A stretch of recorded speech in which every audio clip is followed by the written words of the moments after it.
মালাকুল মউত আল্লাহকে প্রশ্ন করছিলেন, দায়িত্ব তো দিছেন, পুরা করতে হবে, কোনো দ্বিমত নাই। কিন্তু মনে ভাবে মানুষ সারাদিন আমার নামের চর্চা করবে, খালি বলবে এই লোকটার কোনো কাজ নাই, শুধু সারাদিন গাজীপুরে ঘুরতে থাকে, যাকে মনে চায় তাকে উঠায় নিতে থাকে, সারাদিন আমার আলোচনা করবে, মানুষের মুখে মুখে থাকবে। তো আল্লাহ প্রতি উত্তরে বলছিলেন, সাআজআলু লিল মাউতি সাবাবা, আমরা মৃত্যুর কারণ বানায় দিব। ইয়াযকুরু সাবাব ওয়া ইয়ানসাক, মানুষ কারণ নিয়ে আলোচনা করবে, তোমার নাম ভুলেও নিবে না।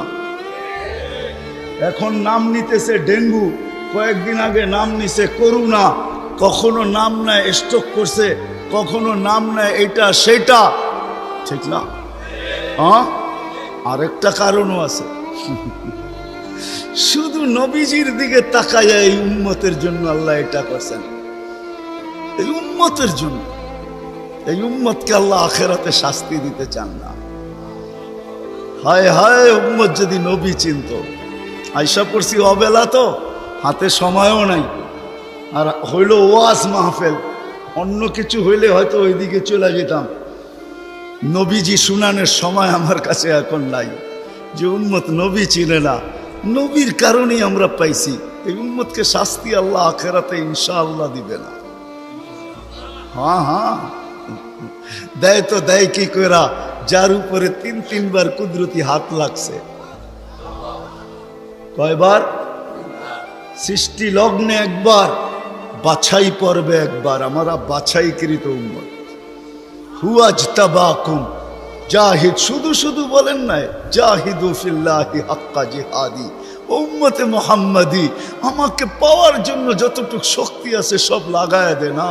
তোমাদের সেজদার জায়গা দিয়া নূর ফুটা বাহির হবে, নামাজ আর উজুর জায়গা দিয়া নূর ফুটা বাহির হবে, আর কারো বাহির হবে না, তোমাদের বাহির হবে।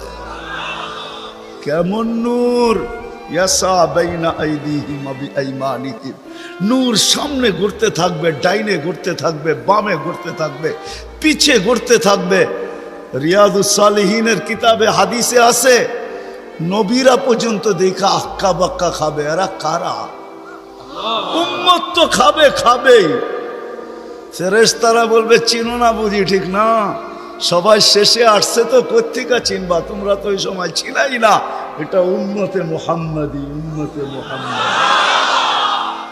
আজকে এই উম্মত নবী চিনে না, দাবি জানে না। শেষ জায়গায় চলে আসছি, আর কিন্তু লম্বা হবে না। আল্লাহর দাবি আমাদের কাছে, আল্লাহকে রাজি করো। যদি এই ছোট জীবনটা সুখে থাকতে চাও, আল্লাহ পাওয়া ব্যতীত সুখ হবে না। রব্বে কাবার কসম, যদি আল্লাহ পাওয়া ব্যতীত সুখী হইতো, তাহলে দুনিয়ায় সবচেয়ে বেশি সেলিব্রিটিরা আত্মহত্যা কোনোদিন করত না। সবকিছু পাওয়ার পরেও নিজের পিস্তল নিজের মাথায় লাগতো না। সবকিছু থাকা সত্ত্বেও নিজের টাকার কিনা রশি নিজের গলায় কোনোদিন লাগতো না। উন্নত বিশ্বে কোনোদিন আত্মহত্যার প্রবণতা এত বেশি হতো না। আমাকে বুঝাইতে হবে না, আমি চিনি জাপানে আত্মহত্যা কোন জায়গায় করে। আমি দুইবার যেয়ে দেখা আসছি, পাহাড়ও দেখছি, সমুদ্রও দেখছি। আমাকে বুঝাইতে হবে না, আমি চিনি আমেরিকাতে সেলিব্রিটি কয়জন আত্মহত্যা করছে, যাদের নাম মাটিতে পিতলের অক্ষর দিয়া খচিত করা আছে। আমি ওদেরকে চিনি লস এঞ্জেলিসে। আমি যদি না চিনতাম তাহলে আমাকে বুঝাইতে পারতেন। আমি চিনি এদেরকে। সত্য এটাই, সুখ তো আল্লাহ পাইলে হবে। তাও এক কাপড় দুইজনের, একজনের এক কাপড় না, দুইজনের। নামাজ সালাম ফিরাইতে দেরি, উঠা দৌড়াইতে দেরি করে না। আল্লাহর রাসূল ডাইকা দাঁড় করাইছেন, সালাম ফিরাইতে দেরি, দৌড়াইতে দেরি করো না। কারণটা কি? নামাজের পরে দোয়া আছে, তসবিহ আছে, তাহলিল আছে। আমি কথা বলি, তুমি শোনো না। চোখের পানি ছেড়া দিয়া বলতেছে, ইয়া রাসূলুল্লাহ, দুইজনের এক কাপড়। দেখেন দিলে লাগে কিনা। দুইজনের কয় কাপড়? এক কাপড় দুইজনের। আপনি সালাম ফিরান, আমি ছুটা চলে যাই আউয়াল ওয়াক্তে নামাজ পড়ানোর জন্য। খুলা দেই, নামাজ পড়ে ওই ঘরের সুখ দেখাইতেছি, সুখ। স্ত্রী স্বামীর গাল ধরা চিমটি কেটা বলতেছে আমি জান্নাতি। বলছে তুমি কি করে জান্নাতি? বলছে কেন? সবরের জীবন চলতেছে, সবরের বদলা জান্নাত। কোনদিন তোমার কাছে চাহিদা তো দূরের কথা, নিজের মনের কাছেও করি নাই। অভিযোগ তো তোমার কাছে দূরের কথা, অন্যের কাছে দূরের কথা, মনে মনেও কোনোদিন অভিযোগ করি নাই যে আরেকটা কাপড় আনে না কেন। সুখ এটার নাম। স্বামীর চেহারাটা একটু মলিন হয়ে গেছে, তো স্ত্রী আবার চিমটি কেটে বলতেছে চেহারা মলিন কেন? তুমি জান্নাতে চলে যাবে। আমি তুমি কি আমার মতো স্ত্রী পেয়ে শুকরিয়া আদায় করো না? তো হাসতেছে, বলতেছে পাগলি, একবার ডেলি 100বার। তাইলে শুকুরের বদলাও জান্নাত, দুজনে জান্নাতে যে ফুর্তি করবো। আজকে ইতিহাসের পাতায় খুঁজলে পাওয়া যায় ইব্রাহিম ইবনে আদহাম রহমতুল্লাহের জীবন অতি অল্প কথায় চেঞ্জ হয়েছে, পরিবর্তন হয়েছে।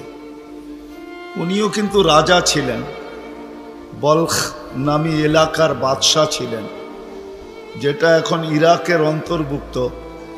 ঐতিহাসিক নাম যদিও বলখ, বর্তমানে ওই নামে তার নাম নাই বিদায়, চিনতে অনেক কষ্ট হয়। তো উনি অনেক কথায় ওনার জীবন চেঞ্জ হয় নাই, অল্প কথায় জীবন চেঞ্জ। রাত্রে ঘুমন্ত ছিলেন, ছাদের উপরে কারো চলার আওয়াজ ওনার ঘুম ভেঙে ফেলছেন। প্রহরীকে বলছেন এই গভীর রাত্রে আমার ছাদে কার পদচারণ, এত জোরে জোরে হাঁটে যে ঘুমই ভেঙে গেল।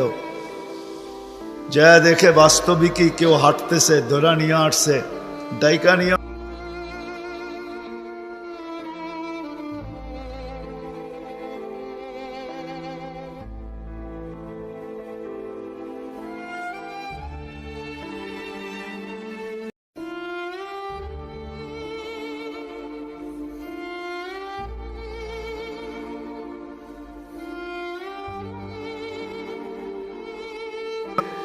তুমি উঁচ খুঁড়ছে চলে আসছো ছাদে।